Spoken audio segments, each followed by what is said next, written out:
देश में इन दिनों कोरोना का प्रकोप है, लेकिन ऐसे में भी मनुवादी बाज नहीं आते। संवैधानिक आरक्षण के खिलाफ अनाप शनाप बकते रहते हैं। बीएचयू के डीन कौशल मिश्रा के बाद अब नेविल शाह नाम के कॉमेडियन ने बहुजन समाज पार्टी के अध्यक्ष मायावती के खिलाफ अपमानजनक ट्वीट लिखा। आरक्षण का विरोध किया तो लोगों के विरोध के बाद अब इन मनुवादियों को माफी मांगनी पड़ी। प्रोफेसर दिलीप मंडल इन माफीवीर सावरकरवादी लोगों के मेरिट को चैलेंज देते हुए लिखते हैं। प्रोफेसर सीमा सिंह बोलती है, कोविड हो गया था, टेंशन था, मुंह से गाली निकल गई। 17 साल से हिंदी सीरियल में काम कर रही मुनमुन दत्ता कहती है, बोली हिंदी नहीं आती, पता नहीं चला कि गाली देती। नेविल शाह बोलता है, मेरी माँ मर गई थी, दुख के मारे गाली देती। #सवर्ण मेरिट।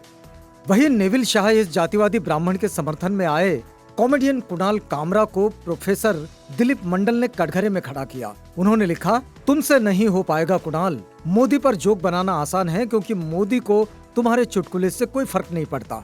जो अपनी बिरादरी को क्रिटिकल नजरिए से नहीं देख सकता, जिनका नाम लेने में तुम्हारा गला सूख रहा है, उसका मतलब यही है कि तुम वोल्टेयर की जमात के नहीं हो, भांड हो। बकवास न करो, नाम बताओ। नाम कौन है वो कमबख्त? एक है या कई है? हिम्मत दिखाओ, डायपर पहन लो।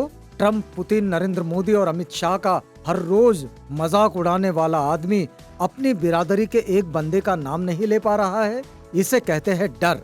अभिनेत्री पूजा बेदी के एक ट्वीट पर भी उन्होंने लिखा है, एक और संविधान विरोधी दीमक।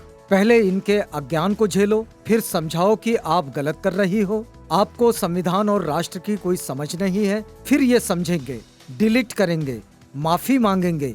हम कोई नर्सरी स्कूल नहीं चला रहे हैं। इन सवर्ण मूर्खों के लिए अनदर कास्ट इज डम। वहीं निवृत्त आईएएस अफसर और केंद्र सरकार में वरिष्ठ प्रशासक के तौर पर कार्यरत अनिल स्वरूप के द्वारा आरक्षण का विरोध और फिर माफी मांगे जाने को भी उन्होंने ट्वीट करते हुए सवर्ण मेरिट की धज्जियां उड़ाई है।